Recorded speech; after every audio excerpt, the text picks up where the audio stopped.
All right. Joe, how you doing, man? I'm doing good, brother. Enjoying this Good. fine Saturday morning here, and I'm excited, dude. We're Yeah, gonna we're do doing a a special awesome, edition awesome for podcast. UK people, man, huh? Heck yeah, man. Heck yeah. We've been waiting for this conversation to have with these gentlemen, so it's gonna be good, man. How you doing? I'm doing good, man. I'm doing good. We got these gentlemen in the green room, so we will be putting them out there. I don't want them to be waiting too long. But anyways, hey, gentlemen, welcome. Good day and welcome to the show. And this is Mike Toledo, and joined by our co-host Joe Garcia. Now, we're honored to have with us today two experts in the field of paintless dent repair, Graham Seaton of Dent Detail PDR and Martin Sadler of Dent Removal Beverly. Now, on behalf of our listeners, we'd like to express our gratitude for taking the time to be here with us. So let's join in, learn more about these fellas from across the pond. So let's go. Welcome, Graham. How you doing, man? Not bad. How are you? And Mr. Martin Sadler, how you doing? I'm not too bad, thank you. Thanks for having us on. Cheers. Good to see you Absolutely. again. Welcome, fella.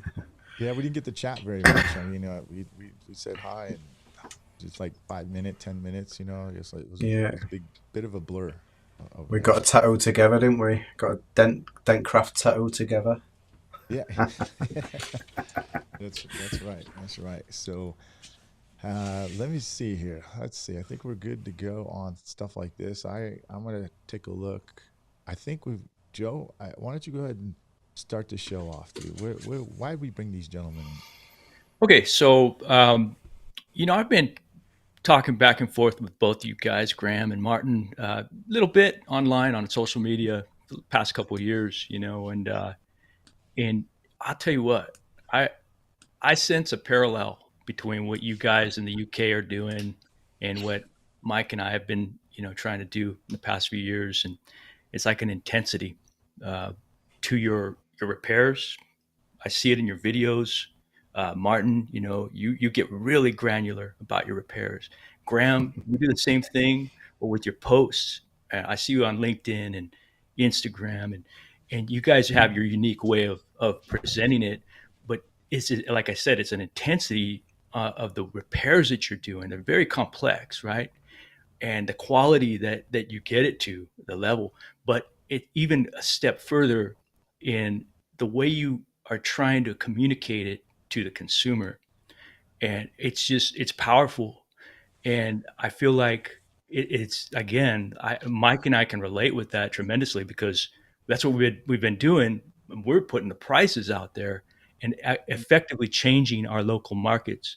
And I think you guys are starting to do that too. So it's interesting. I'm glad to have you here.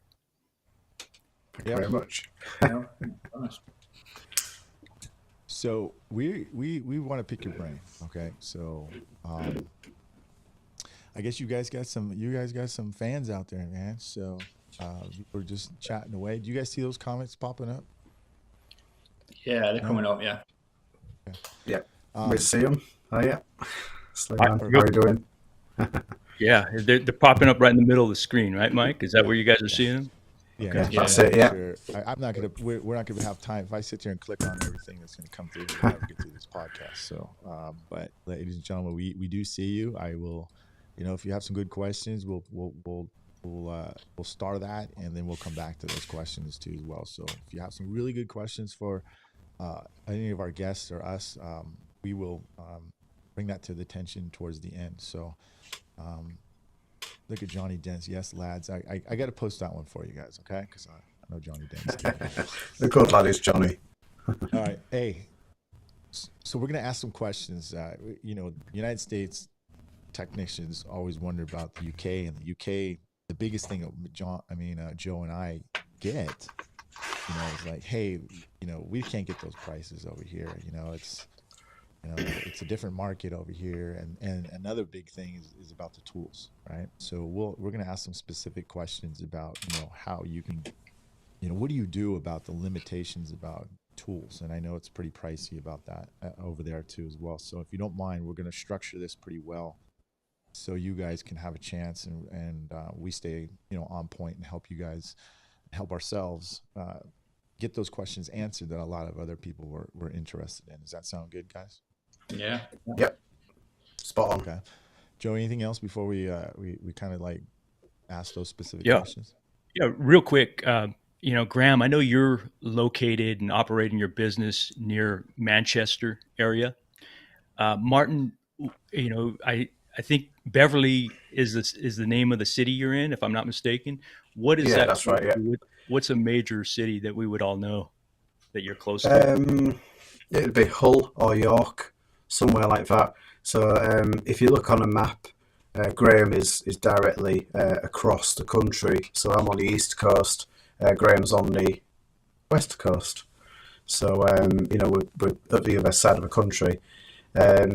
We don't really have any major cities around where I am. The nearest city is about 60 mile away, and that's when it starts getting busy. But yeah, I think Graham's got a lot more bigger cities around him. Interesting. Thank you for clarifying that for us. Right on. I can't figure out how to get us back in. That's okay. Graham, you've been, I like I said, I follow you on LinkedIn, and it seems like every couple months you're posting a post that shows your Google reviews are up another 100 5-star reviews, which is pretty awesome, man. It's a testament to your work.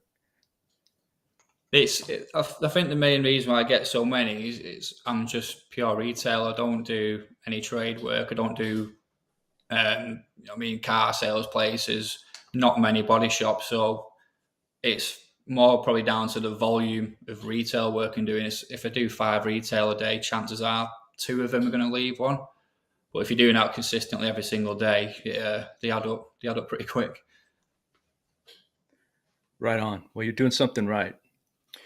We talked a while back about pricing, and Myke kind of already touched on that. And I was laughing because you sent me a couple of years ago. You saw some of my pricing posts on social media where I actually clarify what the price was, and you had mentioned on there, if you don't mind me saying it, kind of putting you on the spot here. You had mentioned you guys can't get those kind of prices where you're at. No. And here's the thing, though, Graham, and this is why we're having this chat this morning or this afternoon for you guys. But I get those kind of private messages from dent guys all over the United States, including guys in my area, like 30 minutes away from me, and they're saying the same thing. You can't get those kind of prices where I'm at, and I feel like it's kind of a myth. I feel like part of this conversation is to dispel a myth that people in our industry think that Myke and we're working in Beverly Hills every day, and everybody's very, very wealthy over here, and they don't care about the cost, but that's just not true.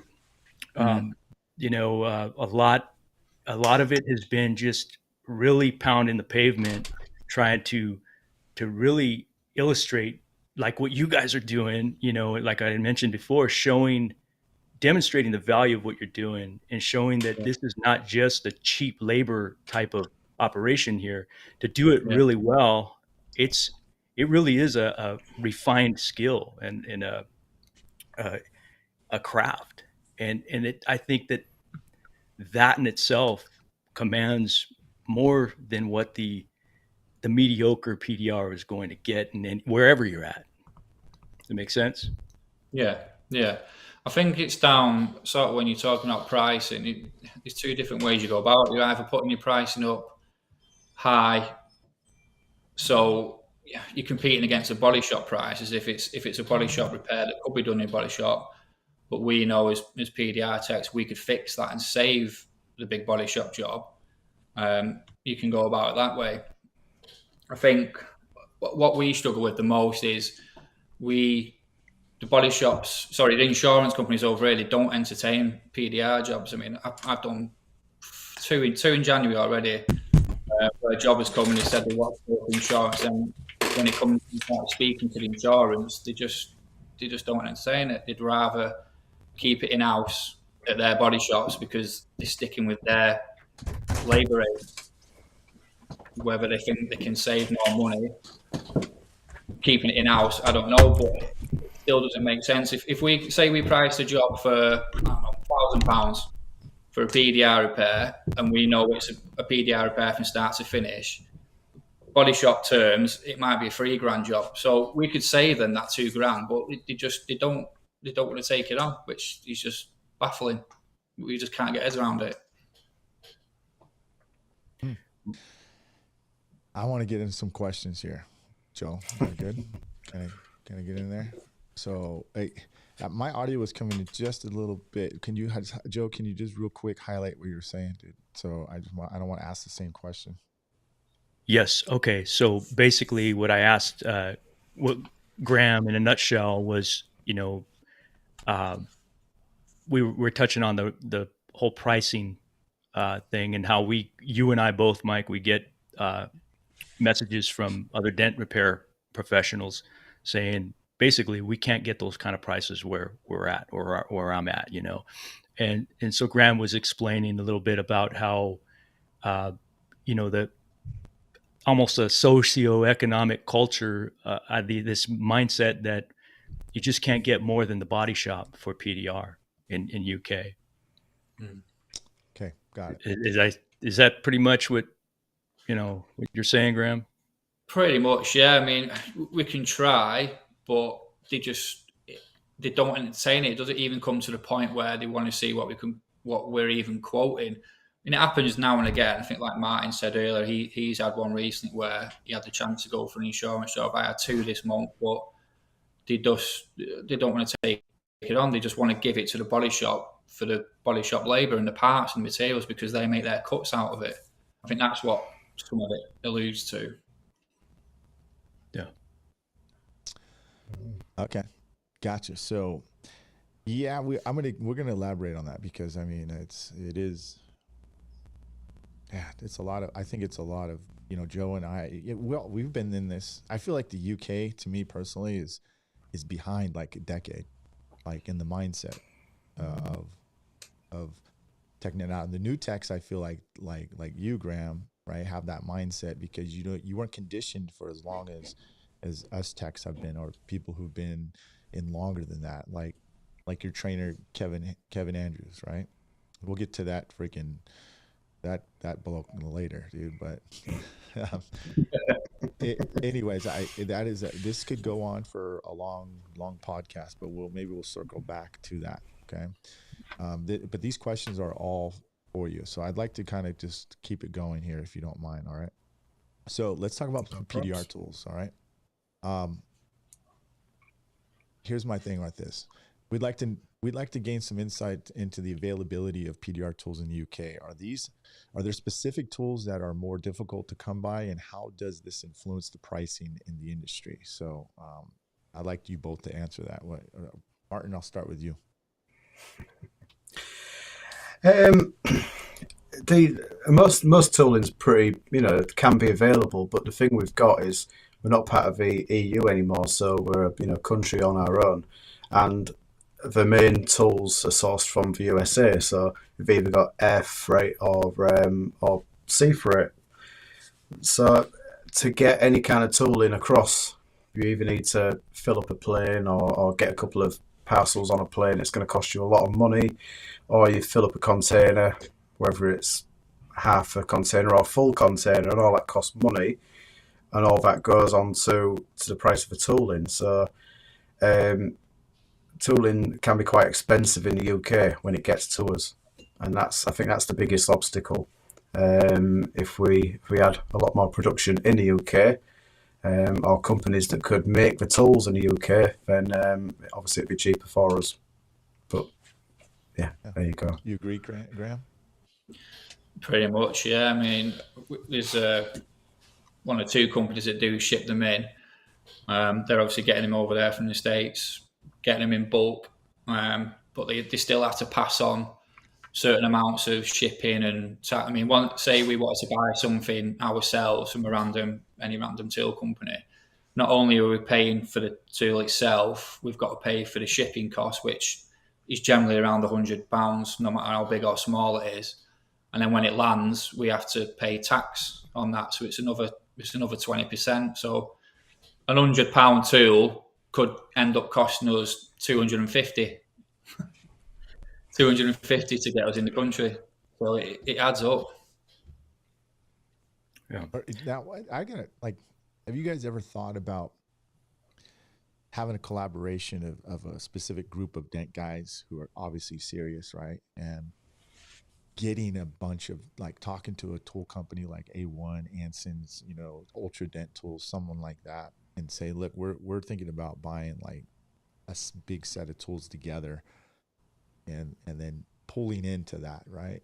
I don't know if that would help at all. I mean, of course, you have other tool manufacturers that import tools as well, but you're still paying the duties and the taxes and all that stuff, what they're paying on it, because they pass it over to you.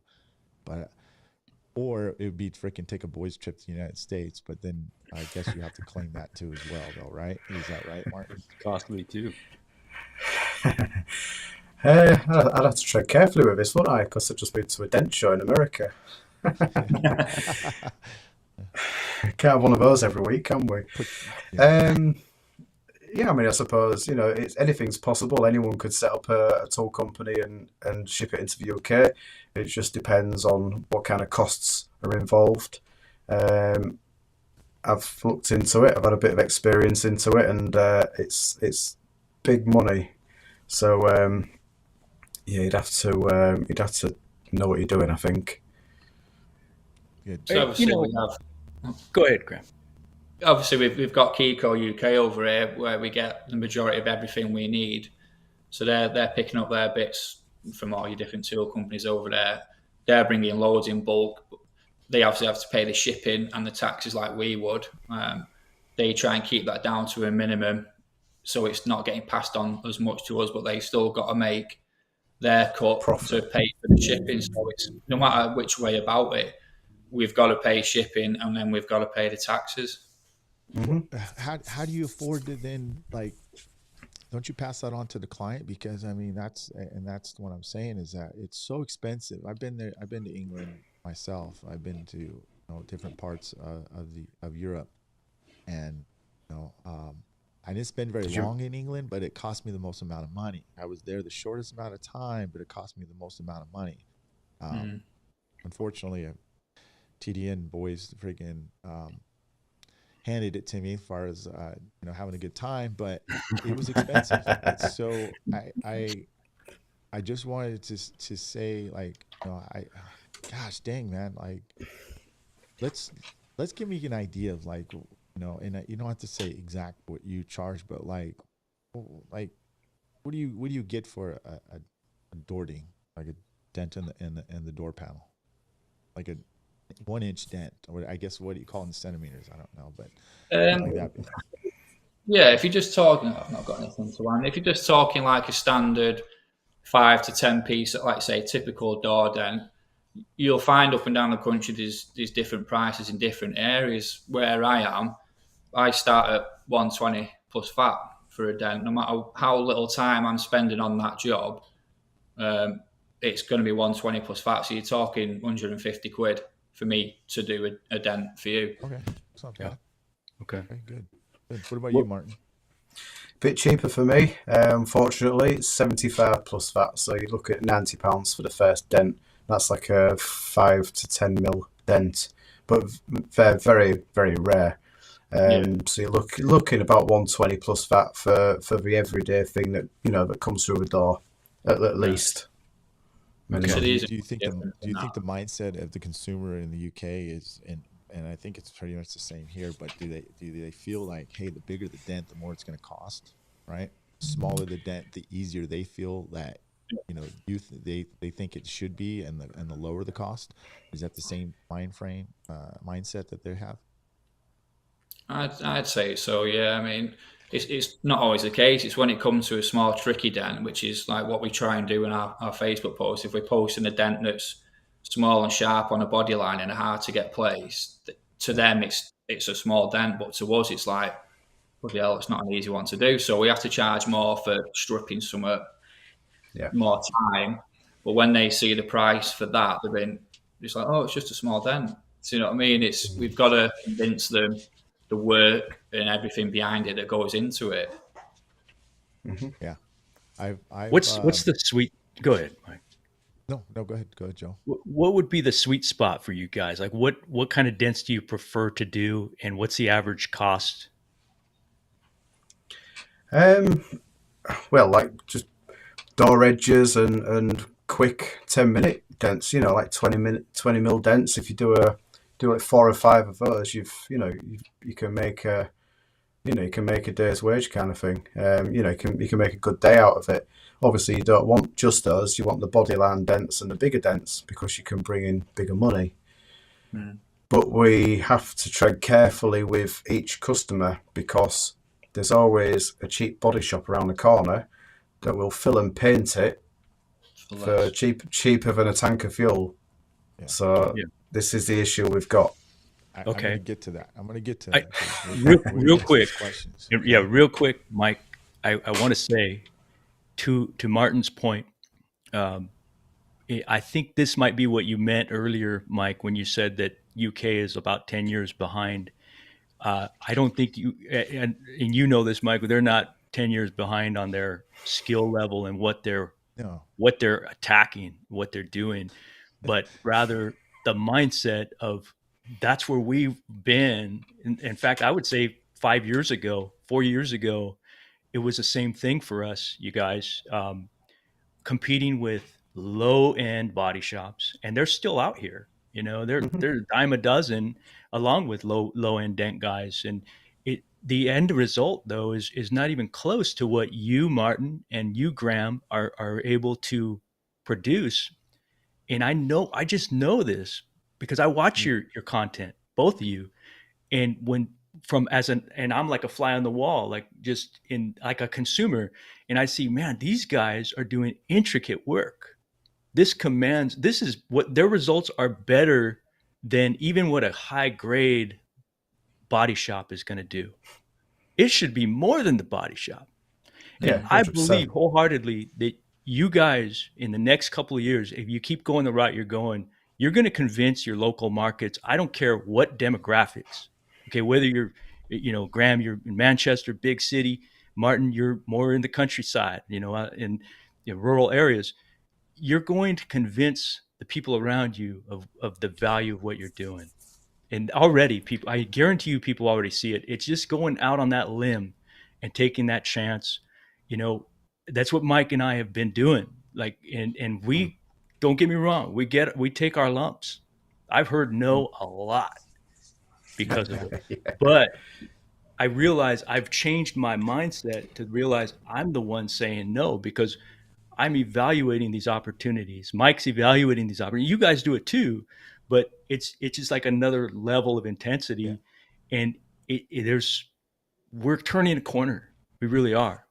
And you guys are part of that. So I think, anyway, I'll go ahead and let you go. We've got no end. Sorry, Joe. It's okay. I mean, we can write up estimates and we can charge a lot more, and I can easily do that, no problem, on MTRX. But the thing is, as soon as it gets to a certain price, people are interested to a point, and they're not interested if you can absolutely glass that repair. And this was the whole reason why I started doing YouTube and putting those videos on there and showing all the detail and what's involved in doing these repairs. To show that it doesn't just pop out. There's a lot involved. And there was a couple of videos that I used MTRX and I actually estimated a job up. I didn't do it for that price, but I think it came to £730, which is about $1,000 is £830. So it's £740 or something like that. And I had about 200 messages saying I'm a rip-off, you can get a full car painted for this, blah blah blah, and I was waiting for these. so I do try and showcase what's involved in the PDR and the results you can get. But at the same time, I need to run a business and I need to be profitable. So sometimes I have to lower the price a little bit to get the jobs. But I could easily, do £1,000 a job. It'd be nice. Yeah, and that's one of my questions that we're going to have in here, because I'm going to touch on that. But I guess we're jumping the gun on it because we're already on that subject. Sorry. So, Martin, what you're doing though, keep it up. Don't freaking, dude. Joe knows I put a price board up like on my Facebook page, right, and showing how much it cost. 10 million views, right? Nice. And we're talking 10,000 people telling me how much of a ripoff I was, right? Crackers. They could say they could replace the wing faster, Oh, yeah. and they could do it for cheaper, and they could do this and that. But you know what? That gave me more firepower and going, okay, well, people are listening. They just don't know. Those are all the people who don't know, right? That's it. So Yeah. Education. you gotta keep hitting them harder. Like do bigger like dents and higher costs. That's right. Because that's what's we need videos like that. Yep. Right? We need videos like that. You are going to get some flack. Trust me. We and ask that for just no comes with permission. Yeah. Right? No apology. So Yeah. someone says my mic seems a little lower. Let me turn it up, man. I'll turn my volume up. So that should be a little bit more higher, and then I'll turn That's that better. down. Can you guys hear me fine? Yeah. Yes. Huh? Good? Yes. Okay. What? We're good. So anyways, so let's get to the questions here. Okay. So I feel like I'm going to keep elaborating on more of this stuff right here. So I want to move on to the next question here. Let's talk about, and maybe we've already kind of touched base with this, competition in the UK. All right. So the level of competition in any given market can have a significant impact on pricing. In the paintless dent repair market in the UK, competition can be fierce. Could you share your observations on how competition in the industry affects pricing and how you navigate these challenges in your business practices? Now, I know, Martin, you kind of touched the base and Graham a little bit on the body shop part, but what about the general competition, PDR to PDR company? Again, it varies. I don't like to say other companies are competition, and that's not in a big-headed way. It's the other companies. When I look at my prices, I'll give a quote out and not think for 1 second what the guy down the road charging. You've got to charge your jobs for what you're going to make your profit on. Obviously, you're going through MTRX pricing it all up, but if you start thinking, it might be a bit expensive, that so-and-so might do it for cheaper, you're just going to lower your bar. But then if you keep doing that, you'll never get up again. If you drop it once, you're going to drop it all the time. You can't do that. You've got to stick to your prices and justify the prices, what it is, and show them what it is. Yep. Martin, you want to add to that? Yeah, the same. If I don't take into account what other PDR companies are charging around me. I'm actually the most expensive guy around this area. But I know I do a good job, and I can be confident that every job that comes out of my place is 100%. And I even get people from all over the country coming to me, probably because I'm cheaper than Graham. Coming from all over the country to get the work done because they see I'm accountable. So yeah, I just charge it, and I'm not bothered about the other companies. It's not a problem. Yeah, I agree. Joe and I made that. Joe influenced me too, and then Joe would talk about the low ballers out there and whatnot. But it really comes down to, it doesn't matter. I don't care if you got 10 cheap guys underneath you or around you. It's your business, man. Right? You control what you want. Right? If you worry about someone else's competition, then you're not really concentrating your business. You're actually paying attention to theirs, right? And you're taking that involvement and that focus point away from yourself. And I think the more people worry about how much someone else charges, is you're lowering. You're just putting 2-3 steps back about how you can go up higher. You could be creating and focusing on videos like you're doing, Martin, right now, about the perception of why good PDR costs the way it does. It's the value of what you're charging, right? The service that you're giving them. Overall, you're giving them an experience. You're not giving them a price, right? If you come up to a customer and you talk price first, you lose, right? So you are really trying to portray the perception that they're going to get more than just a cost. They're going to get an experience with the value and a great repair. There's two customers. There's customers that want the cheapest price, and there's customers who want the best quality work. Joe and I focus on those customers. The number two, the quality focused person who wants the best price. Too many PDR companies or any kind of service type of companies focus on the wrong thing. Well, if I charge super cheap, I'm gonna get a lot more work. If I charge too much, I'm only getting a certain amount of work. Well, I think, believe it or not, it's the opposite, right? So you may not get as many cheap customers, but you'll get very good high-end paying clients, and you work smarter and not harder. By the way, I'm working on a tank right now, a motorcycle tank. It is tough. Hopefully my client's not watching me right now, but I charge $600 for this tank. It is so hard. I've been on it for 4 days, right? I just said, no more. I'm not doing these tanks for less than $1,500, dude. I'm not doing it, man. What about the wear and tear on ourselves, dude? Yeah, definitely. So what's that stuff worth? to do. What's that worth, right? So, I'm not trying to go on a tangent, but I'm just saying, like, we need to wake up and start like picking out which kind of clients we want, because you can't have both, ladies and gentlemen. You can't have both. You'll dilute your brand. You'll confuse yourself.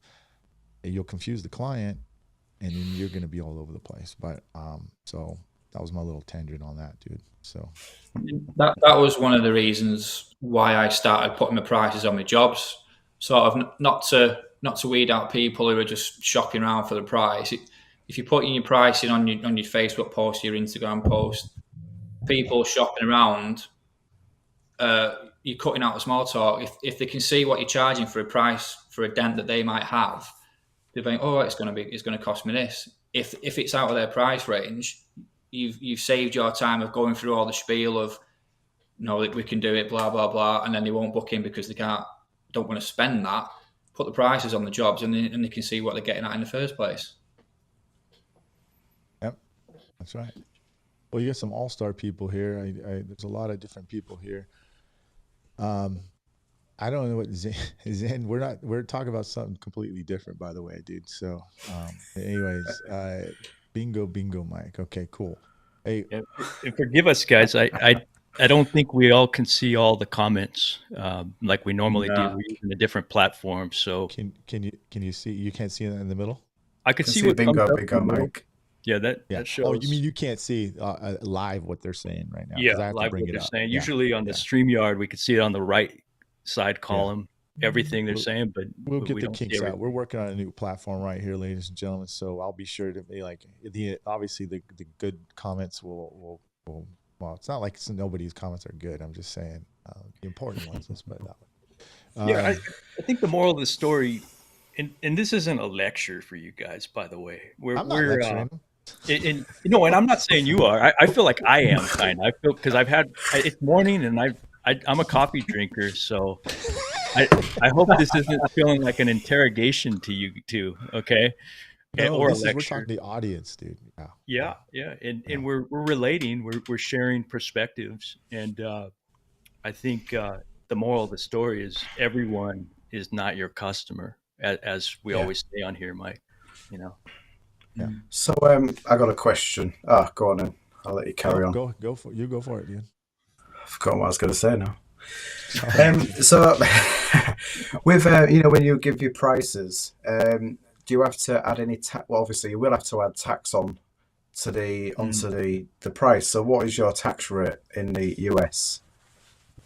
That varies from state to state. So what would it roughly be? 7.75%. However, I know mobile techs don't generally charge tax. At my shop for big repairs and things like that, we do. So, Sorry, did you say 7%? 7%. 7.75%. Yeah. Yeah. So in the UK, we have to pay, or some people do, if VAT registered, value added tax registered. So if I do a £500 repair, I have to put 20% on top, which makes it £600. This is a killer for bigger repairs. If I do a £1,000 repair, it's £1,200, and the private customer does not like that. Arguments all the time about it. It's not our fault. It's Fishy Sunak's fault. Just one of those things. But this can sway, a price. Also, I can negotiate on prices. So if someone's kind of not wanting the job done, but I can knock a little bit off, then I can usually get the job done and still earn money, because at the end of the day, got to earn money to keep the place open. Yeah. And another thing, and I don't know if you're going to say this soon, Myke, but you guys have Carfax and we don't, and that is a massive bargaining chip for the US technicians, and we don't have that. Yeah. So you don't have no car history report at all. Nothing like that. So whereas in the USA, a person comes in for a dent repair, and it could be a successful PDR repair, or it could be a successful repair and paint, and the PDR person says £500, and the body repair shop says $400, sorry. But there's a chance of it going on Carfax or not. They would rather go with a PDR because it doesn't go on Carfax. But in the UK, if we say £500, body shop says £400, it doesn't go on any register anyway. So then they kind of think they're getting more value for the money. And this is the massive problem we've got. We've got no bargaining chips at all. No, I think they do want to see more for the money. If we're quoting quoting 200 quid for a dent, and then they turn around and say, well, I can get the full door painted for 200 quid. It's like, yeah, you can do, but you don't need to. It's like, why paint something that doesn't need painting? But I think they just want to see more for the money in most of the cases, which doesn't help us. Yeah. Let me get to my questions here, if you guys don't mind, okay? So we got through that, right? Now let's go do another one here. Growing your PDR company, okay? I think we've touched a little bit on this, but I'm going to put it in here. So as the leaders in paintless dent repair in the industry, it's evident that you're committed to promoting your business and providing valuable services to consumers. Given the high-level expertise and professionalism you bring to the table, we were wondering if you have a strategy for continuing to increase your pricing. Could you share your thought process and approach towards the pricing and how you plan on to maintain and grow your business in the future? So that's kind of like the little bit of what we're talking about right here, right? So, it's an uphill battle with the consumer because they do that. And if there's another question, it's kind of, I guess I'll jump the gun because Joe and I have already said this because this pertains to that. So you guys, we call it deductible here. You call it an excess, right? Is that what it is? Yep. So that's it. Yep. How do you have a plan? And when you're towards that question, do you have a plan to have your client go create, get an access claim, I guess? So how does that work? I mean, we can do, but again, our insurance works different. Like me and Myke were speaking out about this before. we have a thing where you get protected, no claims. Now, if you don't make a claim in your insurance, you'll get a cheaper premium. If you do make a claim on your insurance, when you come to renew your insurance for next year, it's just gone up. And even though well, do you guys have comprehensive and liability? It doesn't matter, or was it all tie into one thing? So because doesn't really matter, to be honest, doesn't matter. Just go. They nick you no matter what. Yeah, they're a bit sly, aren't they? Yeah, even if you've got, sorry, Graham, even if you've got protected no claims, if you put a claim in for your own damage, they're going to up it, or they might take 5 years off your no claims. And in the UK, they're quite, people are quite proud that they've got the no claims discounts. So if they can kind of pay for it out their own pocket, they don't really want to go through insurance. Some insurances if if you don't want to go, if you've put a claim in for the insurance and the insurance tells you to go to a body shop to get your vehicle repaired, if you say, well, I'd prefer if Dent Remover did it, they'll say, yeah, that's fine, but we're not going to give you a courtesy car, we're not going to give you this, we're not going to give you that, and they make it really tough for you. Double your Um, excess. Sounds familiar. yeah, double your excess. Um, yeah, go on, Graham. I'll think about what I'm going to say. But basically, carrying on for that, if you've got, say, you've got a average £250 excess, and our dent repair is coming out at 400 quid, for example, 9 times out of 10, they're just going to use the insurance, or they will find a cheaper body shop quote. With the excess thing and insurances, you can take, you have the right to take your car wherever you want to take it to get it fixed, but your insurance company will try and steer you towards their one of their body shops. Authorised. Yeah, because they're at their cheaper rates. So if I bash my car, claim, the insurance company say, right, go to this body shop, I'll say, no, don't want to. I want to take it to a body shop I've used all my life through a trust and do a good job. My insurance company will then tell me, right, well, you've got to pay double your excess. So they're getting you either way. So we have to try and get our prices around their excess price. If we don't, it's a tough battle, especially if And it's a like, big repair. Yeah, I'm trying to get and a like you good was, perspective now of what you guys are going through. I mean, it is tough. I still think you guys got the upper hand in the long run as long as you keep leveraging that video to your advantage, right? yeah. Um, I don't think the technicians. I don't think the technicians and the PDR industry is 10 years behind. I think it's the vehicle automotive insurance and stuff. They're set in the ways, and they still don't appreciate what PDR can do. We can save a lot of vehicles. We can make them a lot of money. It's environmentally friendly. It's just everything. Everything's a plus point. There's no negatives at all. If you're an approved PDR technician and you're good at what you do, it's just a plus plus plus for the insurance. But the insurance just don't recognise PDR the way that the USA do.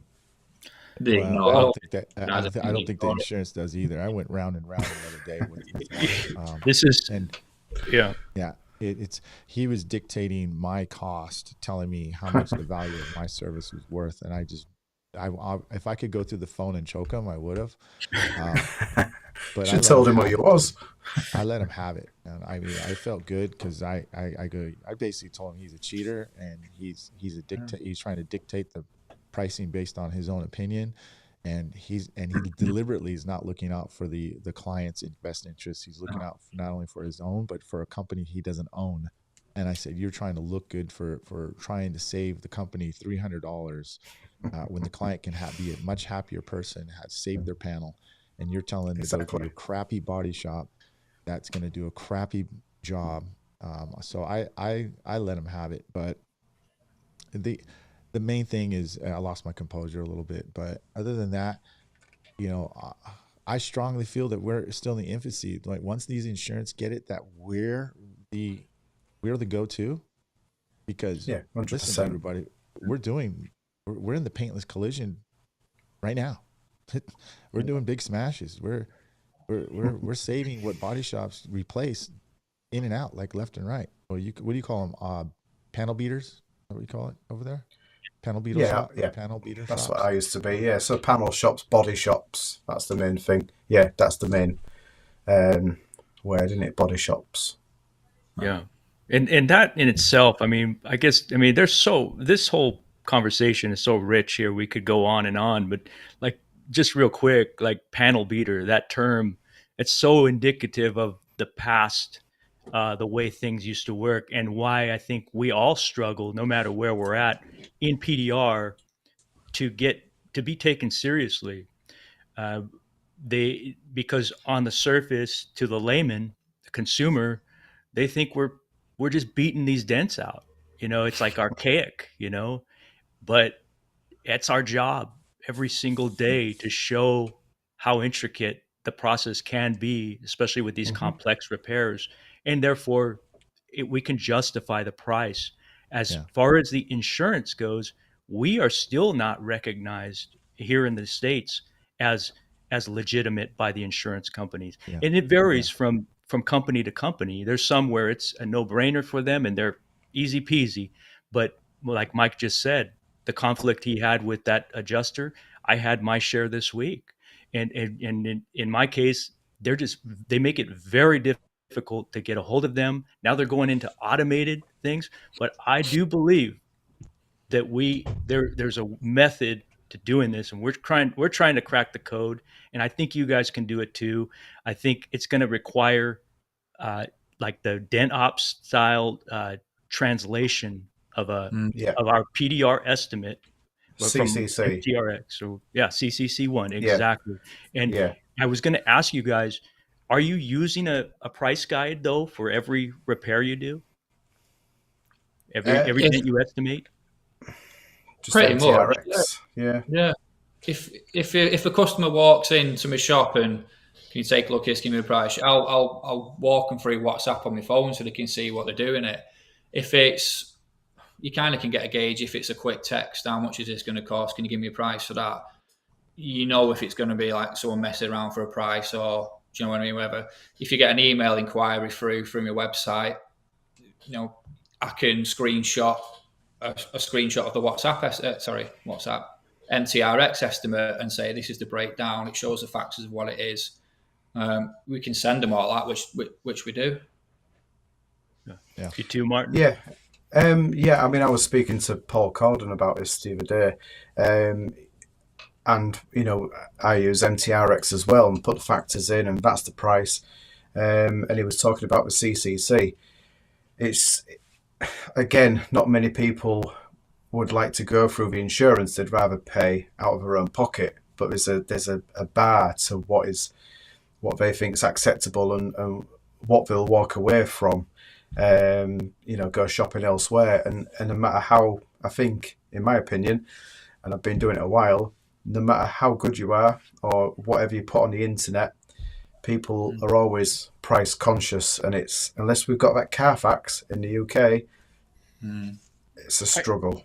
I hear what you're saying, Martin, and you have a great point. And what you said earlier about, you have a business to run, you have to remain profitable. I get it because I'm on the other side of that. I am the guy who I use the price guide as a feature to get in front of the kind of customers I want to deal with. And that's the high ticket customers who are usually very picky. So I kind of overcompensate the level of quality that I present, like to an obsessive level.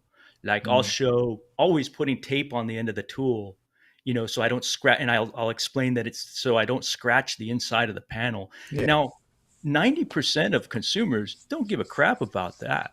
No. Let's face it. But there's a small percentage of people that do. And that's who I want to get in front of. So I do make that sacrifice, and I have taken my lumps, and at times where it was scary because I was so slow. Yeah. But my point is that I think that we have to remind ourselves that we're not going to get every customer. So we have to really be tuned into the needs of whom we are serving, and then we adjust the price accordingly. That said, 100%. using the pricing guide consistently, high and heavy estimates, like Paul Corden says, it has, and then sticking to it, not because I have my own head trash here where I start to think, oh, maybe I should give a discount or maybe I should leave off this factor. I'm undermining my own program. That's not going to pay your bills either. You just don't know what that customer is going to be. You could think, right, I might do a cheap quote here to think I'm going to get a job, but that customer might not care. He might have limitless funds. You don't know the person in front of you. You don't know what they want to pay or what they're looking for until you give them that quote. Questions. You ask a lot of questions and then have, in my case, and I'll just tell you this, I have pricing all over the place. In fact, I don't even send them my homepage anymore to my website. My link is my DentEvo /pricing page. because I want them to know right away if we're going to work together. If that price and the price guide is right there, along with lots of videos, and it shows up that where my price point is. And if somebody's going to think that's too expensive, they can call somebody else. Don't even waste my time. Yeah, You know, That's the point, though, Joe. It's like let's do your homework, everybody. Okay, go look on Instagram, look on Facebook, look on YouTube, look at the people that you follow a lot. Are they actually setting the client up for the preparation of what they charge, right? Are they, because when you say nothing, you're attracting, yeah, everybody, but it's like throwing a freaking big net in the ocean, right? What are you going to pull up? You're going to pull up all kinds of crap. That's what you're going to do. And the big thing is the tire, right? The big tire kickers. But when you go out specifically and you have a specific fishing rod and you go way deep in the sea and you have the right bait and the right pole and the right line and you're fishing for tuna and marlin, well, guess what? You're probably going to catch tuna and marlin. But when you don't say nothing and you don't have stuff on your website, you don't have stuff on your social media that is structured and supporting what you're trying to do, then yeah, good luck. You're never going to get that type of client. So what has been working for Joe and I is doing exactly what I'm saying, is putting the pricing. And I know for some people it's really hard to do because they're thinking, well, fudge, man, people are going to think I'm too expensive. I'm not going to get any calls. And that might happen. Yeah. But I think it has to do with what you do beyond what you want, but are you supporting what you're thinking on your criteria, on your information, your social media? So I think that has something to do with it. Now, back to you both. Do you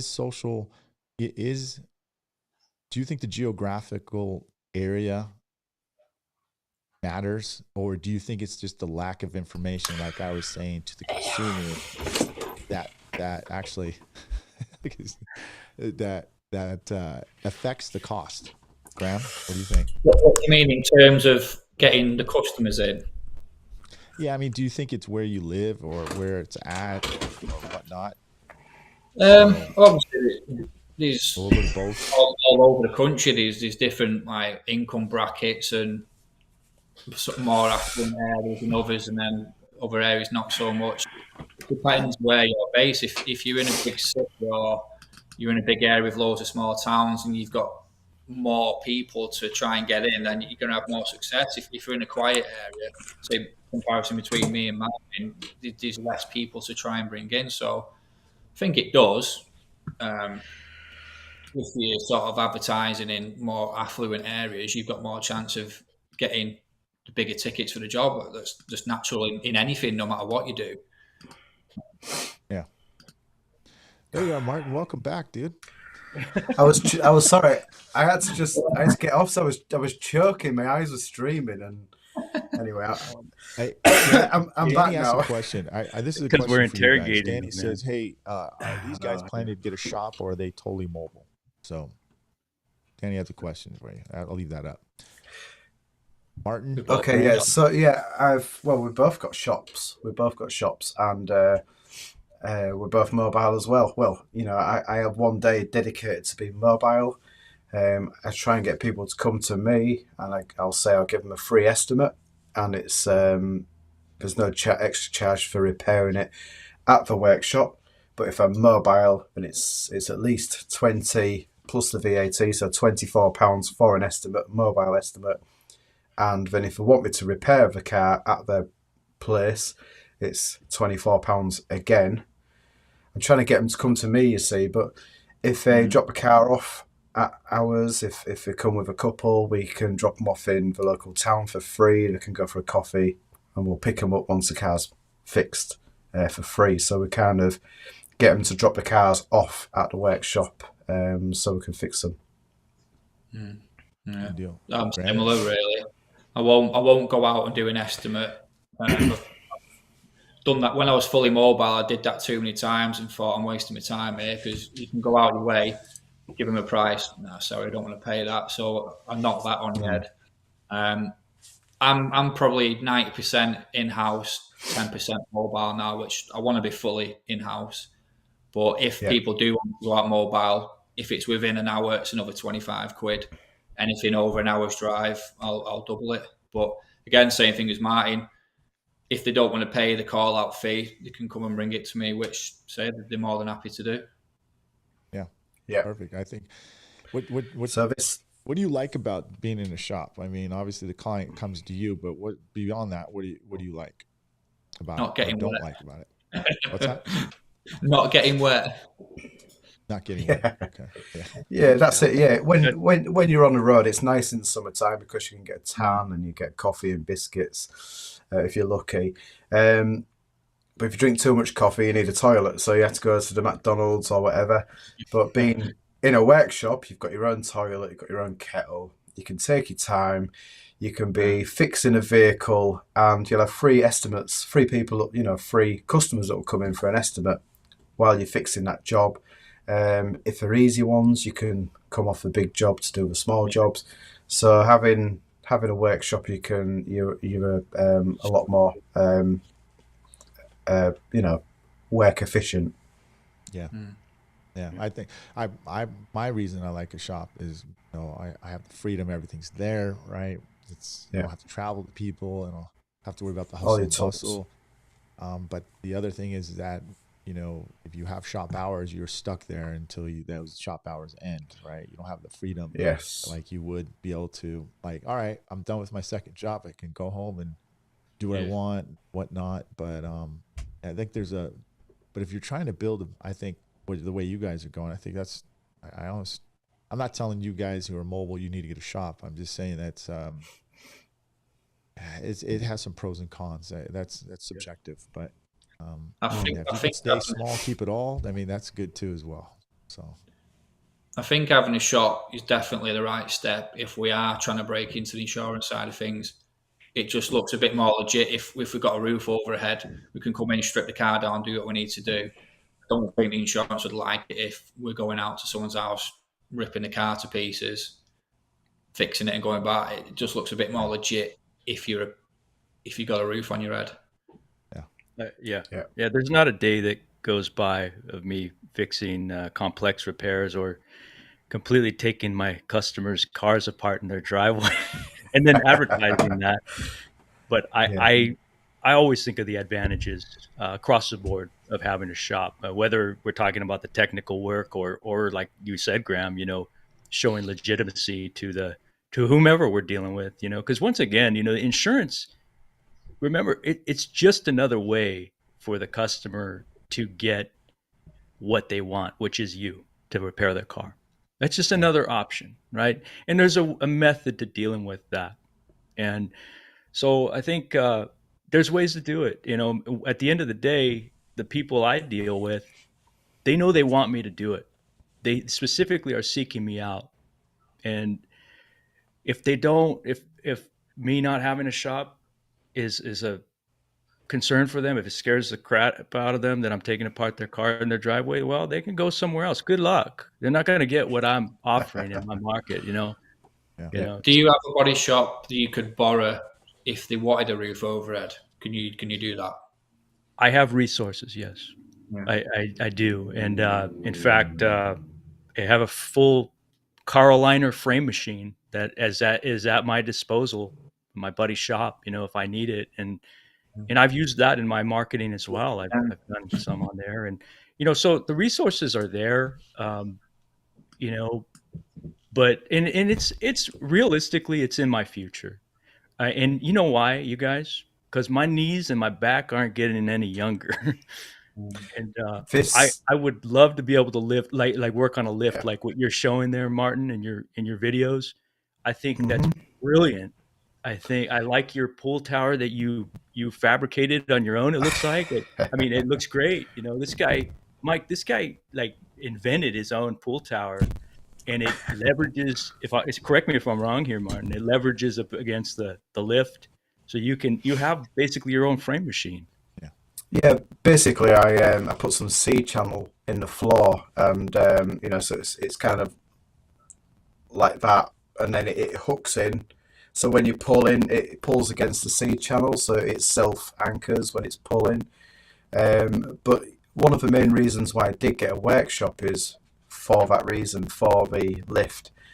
It was sometime in one winter time. I was doing a dent on the bottom part of the door.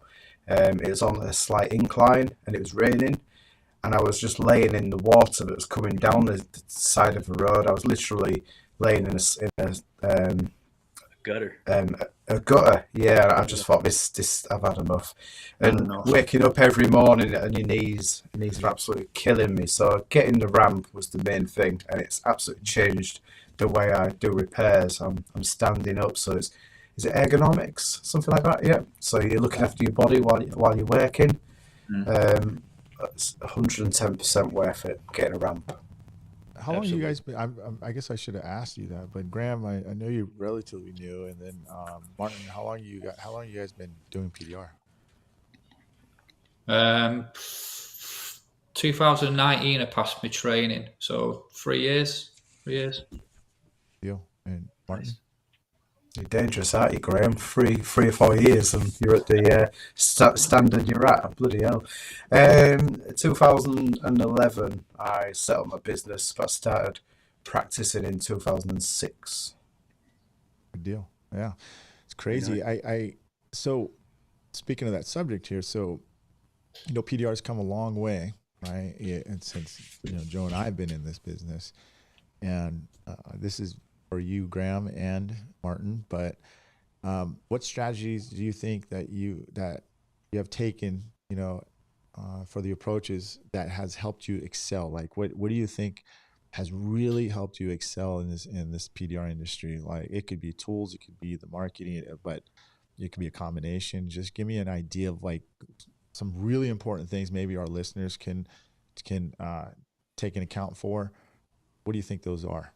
And Graham, someone already reply and says, "How in the hell are you getting all those reviews, man? I want the formula you're doing, dude." So That's a great question. Don't do trade work is my reasoning for that, because I'm just 100% retail, so I don't do any car sales places. I don't do, you know what I mean, trade work in that sense. I don't do bulk work. I've got a few friends with a few body shops, but they might only call me once a month. But apart from that, I'm all retail. So if I'm doing 4 or 5 retail jobs a day, chances are 2 of them are going to give me a review. So I just give him the spiel after I've done the job. Say you'll get your receipt, you'll get an email.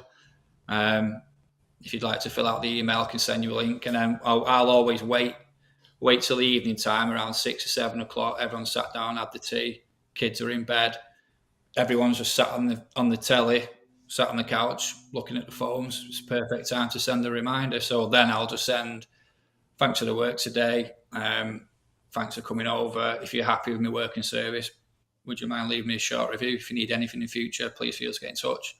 Send them a link direct to my Google page, and 8 times out of 10, they leave one. So a bit of a process, but it works. Right on. Martin? Yeah, I mean, I do a tiny bit of trade. I've just put my prices up, so I probably won't have it for long. Good. But yeah, I mean, the way I get to work is through social media, just putting my repairs up, just trying to be visible on the internet, and running everything through YouTube, showing what I can do, and the people see that and they travel far and wide to get the dents done. I think I get more out of town work than I do local work. Yeah. Good deal. Nice. Joe, you got any more questions on that, dude? On this? I was going to ask, how long are you guys booked out now that you're in a shop as opposed to mobile? And do you feel like you've lost some part of the clientele as a result? It's probably wrong time of year to ask. At the moment, I'm 2.5 weeks booked up. If you would have asked me, well, it's the wrong time for our country at the moment. We're going through loads of problems of where our country's being run and prices and everything. not just our industry. The country's a mess. If you would have asked me 6 months ago, I would an easy 3 weeks to 4 weeks solid booked up every single day of retail jobs. But at the moment, about 2.5 weeks pure retail.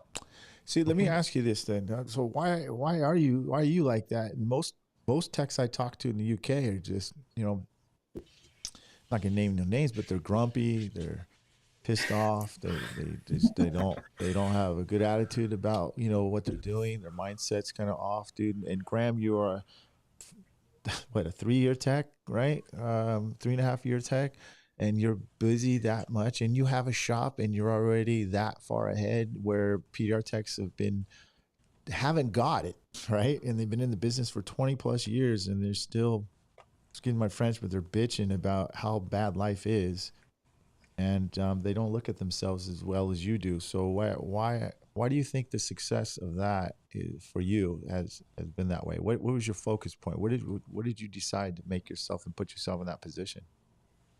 Probably a few things. I mean, my background probably helps. I mean, before this, I painted cars for 16 years, but the body shop I was at high end. So I'm a trained Bentley and McLaren paint sprayer. So I worked on nothing but the high end stuff, and I wanted to carry that over into the jobs I was doing. I didn't want to do the trade work. I didn't want to go around. Say people do very well out of trade, but it wasn't for me. I wanted to take the time and do the best job I could possibly do and charge the best money I could possibly get. So that was kind of the route I wanted to go. Obviously, in terms of training, obviously, Kevin Andrews and Colin Bowen, I did my training with, well, they were TDN at the time, but Kiko UK now. I was just a sponge. So I just took in every single thing they said and just put it to practice. When I finished my training, obviously I was still in the body shop every single day. Lunchtime, I'll be practicing on the bonnet. I'll be spending an hour after work, and then I'd take an old panel home, practice at the weekend. The first year I did my training, there was 3 days in that year where I didn't practice unless I was on holiday. So I just thought, if you're going to do it, you got to do it right. You got to go all in.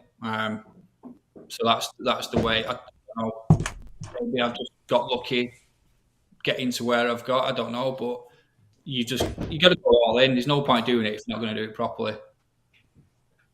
That's a good question. I mean, what I'm getting at though is, what I'm getting from you is that use your mindset. You had a choice of what you want to do. You like, okay, I'm not going to lower my standards going from this type of work into this and throwing myself into the lions right here. There you go. There's proof in the pudding, dude. Like one of the hardest markets, right, Joe? Right, in the UK, right? Everything, you got the taxes, excess, everything's going against these guys, honestly. And he's finding a way to stay booked, right? And at such a young experience, right? Not a young guy, completely. You've just got to. Yeah, go ahead, Martin. Sorry, Myke. You've just got to make yourself known. It's a niche. It's a small. It's not a big industry. Sorry, not a big part of the industry. Whereas motor repair is a lot bigger. So you just got to push yourself out there, make yourself known. Again, with social media, you've just got to be boom, boom, boom. This is who I am, and that's how you cast a bigger net in the ocean and get more work in. And that's what I've always thought, and that's why I've always done what I've done. Amen. That's why you guys. That's what I was saying. I'm putting in perspective, right? You guys have your specific fishing poles, and you're trying to catch a certain type of fish, right? I'm going to take Danny's comment here, but he wanted to know what you guys' handles are on your social media. Just business and Dent Detail PDR. What is it? At Dent Detail PDR. Martin? Yeah, my Instagram is dent_remover_Beverly, and YouTube is Dent Remover 01. Okay. You can change if you wanted to. You can change the handle now on YouTube. So Oh no, yeah, I like the 0-1 bit. That's the only bit you wanted. It's Number super one. interesting, man. This is It's the other thing good I'm stuff, after. man. 'Cause, I'm knowing that. But one more question for you, Graham. I understand you actually reached out to me for PDR training, and I spoke to Kevin. I do remember your name, and I had a good conversation with Kevin, and he's like, "Well, you're the one that referred me to Graham to come see me, and he's just been nothing but a delight." And but the only thing I regret that you didn't train with me is that you trained with Kevin, because that freaking, how much did he make you cry and whatnot and all that good stuff? No, he's a great dude, man. So tell me a little bit about your training with Kevin Andrews. Well, yeah, basically that's what it was. Kevin, he was checking through a few emails the other week, and he sent me the screenshot. Obviously, when I first wanted to get into PDR, well, that's obviously it's a proof by putting everything out on social media. You were the first person I found doing PDR training. You know what I mean, in the world. Obviously, you're on the other side of the states, and I did consider it, like I spoke, but I didn't have the funds at the time to come over. I just had my first son, so it weren't really the right fit to come over. And you obviously put me in touch with Kevin at TDN at the time. Went through the process of looking at training, booked in with him. Obviously, Colin Bowen did most of the training. If he's watching, cheers, Colin. And then Kevin joined in as well. Yeah, it's a 4-week training course. I did in two week sessions. So I did the first 2 weeks, came back at the weekend in between, and then I think I had a month break. And in that month break, I was just practicing at work, and I just hit a brick wall, because at that point at the time in training, we hadn't learned to work on aluminium, and obviously all the Bentleys we had in work, every single bonnet's aluminium. So I was practicing fixing little dents on aluminium bonnets. I was like, what's going wrong here? Why can't I do it? Just couldn't fix anything. Tiny little dent. And it was only until I got back I'd realised the lad said, right, we're going to do aluminium this time. I was like, that's what I've been doing for the past week, and I just couldn't fix anything. Yeah. So yeah, I did the second 2 weeks, aluminium, all over tricky bits like edges of panels, going through everything through the process. And I think if you're gonna come through it, you've got to get good training. You see places offering like 1 week, a few days training. It's not enough. You need a good 4 weeks, solid, even easy. At least. Yeah. Gentlemen, how about you, Martin? Quite honest with you, I got 6 minutes left for this podcast, okay. So so if we can just wrap it up in a little bit, because I actually got to work today. So. Oh man. Joe, no, I was nice and easy for me. I self-taught, so I got shown the ropes while I was panel beating. I just practiced until I got the hang of it, and then set up my own business. Self-trained, then. 90%, yeah. Okay, right on, guys. Well, both of you represent our industry very, very well. I appreciate what you guys do, and I have much respect for you. Myke and I both do, and I want to just suggest a couple things here. Man, this is just constructive.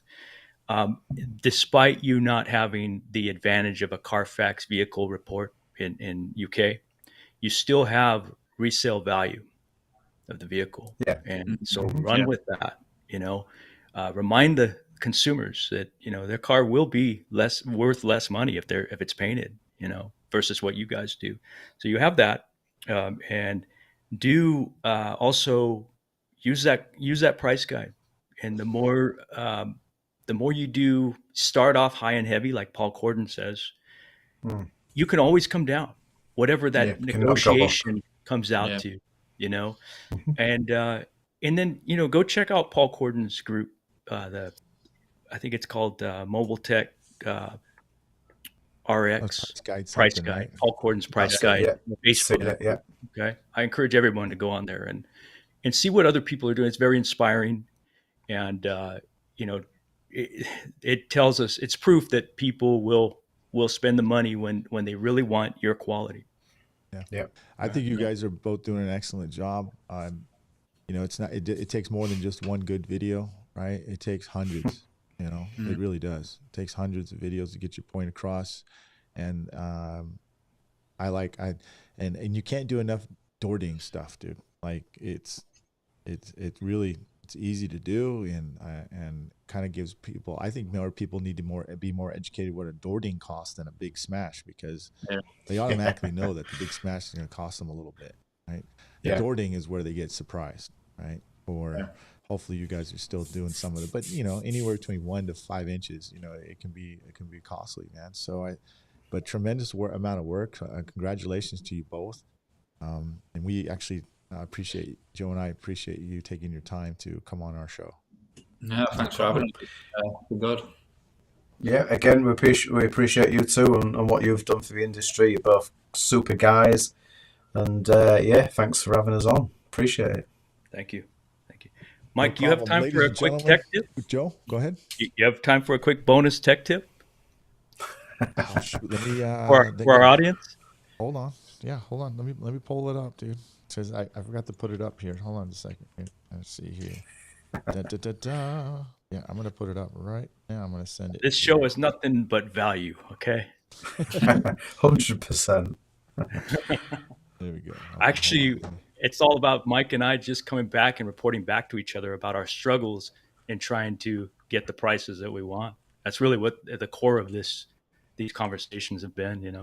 So we all deal with it. Yeah, we are really progressive we are progressing with our prices. It's just every person, you just got to treat every person as individual and a new task, a new challenge. Sorry, guys, I didn't mean to do that.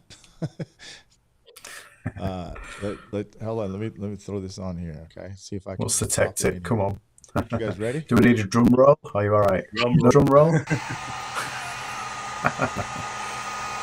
This is from our friend Keith Cosentino from PDR College. Do you know him? All right, yeah. It only works with Black Plague tabs, though. You mean so you're and saying don't stop messing with your thumbnail and scratching up the edge, huh? Exactly. That's what Keith said. You know, on the hard plastic ones, because they're kind of hard to get out, and you scratch the panel. And then I used it the other day on those little, I don't know if you guys are familiar with the Mercedes, I can't remember the model, but it's like a hatchback SUV. And they got these tiny little like 1/8 inch plugs that are like rubber with not very much of a lip around them. And what happens is you try to pull them out and they fall right in. So you got to take apart the whole thing.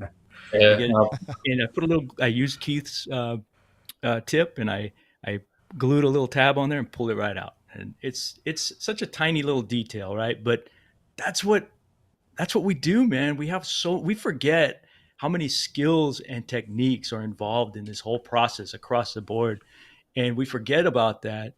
But they really do help, and it lends itself very well to the value of what we're providing ultimately, you know. My tech tip, if I'm stuck on trimming on RMI, just ring Martin. Send Martin a video and he tells me what to do. all the time, step by step. Yeah, I can do it. Yeah, well, I've not charged a fee, have I? We got to get going. All right. Thank you both for coming on. We appreciate that, man. We're ready outside. Hey, anybody last questions? Okay, Danny says, Ken says both guys are smashing it, right? I don't know where and then Keith, I don't know where it's at. Where's my, anyways, I'm new to this little system I got, but Danny says, loved it, guys. Best wishes to you guys too as well. So, okay. Cheers. Thank you very much. Final goodbye. Thank you very much, Joe. I'm going to catch you on the phone later on, and cheers to you both over there in the UK, Graham and Martin. Thank you, guys. Cheers. Thank you. Thanks for having us on. Take care. Cheers.